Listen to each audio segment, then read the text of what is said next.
Hello, it's 2 p.m. I'm Jamie Oloshinsky with your latest Solent Sports news headlines.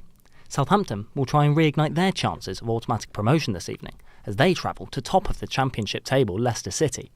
Their hopes were dampened after a 2-1 late loss against Cardiff on Saturday. They also suffered another blow when Stuart Armstrong was carried off on a stretcher during that clash.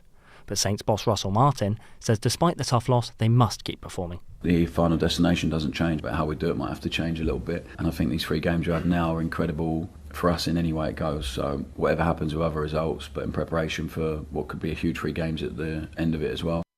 Staying with the Championship, Leeds United kept their pressure on the Foxes with a 7-goal thriller at the Riverside Stadium last night.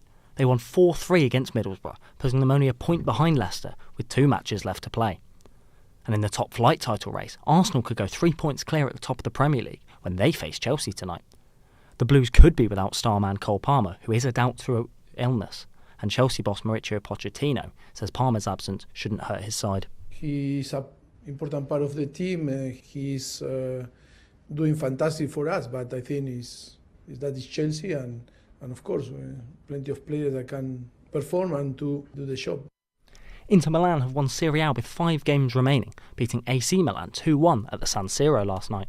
This is Inter's 20th title, pushing them to second in all-time Scudetto wins after Juventus's 38 victories. And some breaking news from the world of football within the last hour. A top Premier League manager has extended their contract. Aston Villa announced that Unai Emery will stay with the club until 2027. The Spaniard has said he is incredibly happy at Villa, who currently sit 4th in the Premier League table. With Champions League football firmly set in their sights, they sit 6 points clear of Tottenham in 5th. UEFA set to announce that this year's European Championships will have 26-man squads rather than the usual 23. The larger squads were permitted at the World Cup in Qatar, but they were originally planning to reverse their decision and revert back to smaller squads. Several international coaches were in support of the larger squads, including Netherlands boss Ronald Koeman. And Stuart Atwell will be going to Euro 2024 to operate VAR, despite his involvement in the controversial Everton vs Nottingham Forest game. Sunday's match saw 3 major Forest penalty claims turned away by Atwell and his team. The Englishman joins Michael Oliver and Anthony Taylor, who will referee at the tournament. It was the Laureus Awards last night, with tennis star Novak Djokovic and Ballon d'Or winner Anita Bonmatí claiming Sportspeople of the Year. Jude Bellingham won the Breakthrough Sports Award, and he hopes he will be able to help England to international success this summer. We're still in with a chance of 2 with Madrid and obviously the Euros with England, so I think success would be all 3, but it takes a lot of work and a lot of sacrifice, and hopefully it can happen.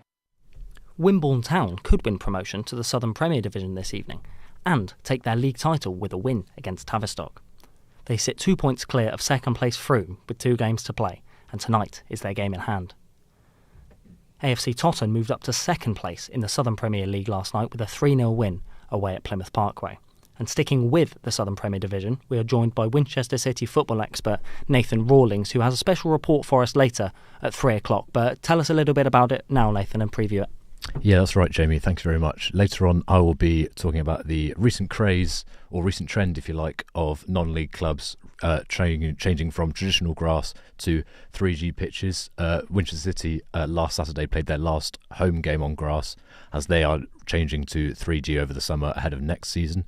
I spoke to Winchester City manager Craig Davis and Board of Directors member Stuart Munro ahead of the proposed change, as well as chairman of Basingstoke Jack Miller, to see what it's like from their perspective. It'd be an interesting one and an exciting change for the club. It will be, so stick around for that one at 3 o'clock. Into snooker, and Mark Selby has hinted his retirement from the sport after losing in round 1 of the World Snooker Championships yesterday.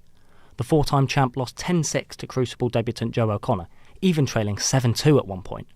Selby described his own efforts as pathetic from start to finish and stated that it might be time to do something else. And sticking with snooker, it is day 4 of the World Snooker Championship. Harrison Richards joined me. There might have been a break in play, but how are we, Harrison? How are the tables looking? Yeah, hello Jamie. The results in the snooker today saw Karim Wilson storm into an 8-1 lead against Dominic Dale. He's actually making his first appearance at the Crucible for 10 years. However, it seems his return will be short-lived. On the other table, world number 17, Jack Lisowski leads world number 7, Ding Junhai 5-4, in what's been a back-and-forth affair, with the match likely to go down to the 19th frame. And both of those matches will continue tomorrow at 10 a.m. And in half an hour, Mark Allen kicks off against Robbie Williams, not the singer, whilst Mark Williams continues his battle against Cedar High, with Williams currently leading 5-4.